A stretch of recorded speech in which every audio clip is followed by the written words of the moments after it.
That's right, Mr. Speaker. Nothing to see here. Just move on. Don't ask any of the tough questions. Tough questions about the relationship with an organization that paid members of his family cash, that took administration fees for running sole source government contracts after breaking their bank covenants and having members of their board resign. Now, the Prime Minister is trying to hide behind the public service on this one, but I'd like to ask him a very simple question. On what basis would the public service have made their recommendation that we was the only organization that could deliver this program? Honourable Prime Minister.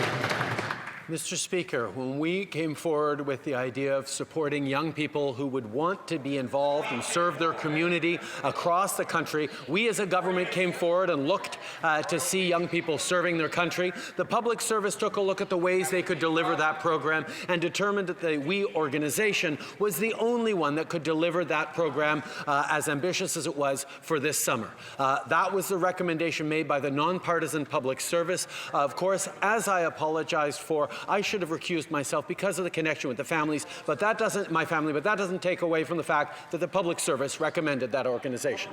Leader of the Opposition. Well, Mr. Speaker, here's what the Charity Intelligence Watchdog said about that claim. Quote, "I'm not sure how you would assess the charity's track record or capability to do this if they had not previously done such work in the past." His explanation just doesn't hold up. But there are two camps developing in the Liberal Party, Mr. Speaker. On the one hand, we have the Foreign Affairs Minister, who wisely took a barge pole and separated himself from the scandal, saying that it was a mistake and he didn't know anything about it. Then we have the Deputy Prime Minister, who had no problem showing Liberal faithful that she was willing to defend her leader. I would ask the Deputy Prime Minister, what would it take for her to lose confidence in the scandal-plagued Prime Minister? The Right Honourable Prime Minister.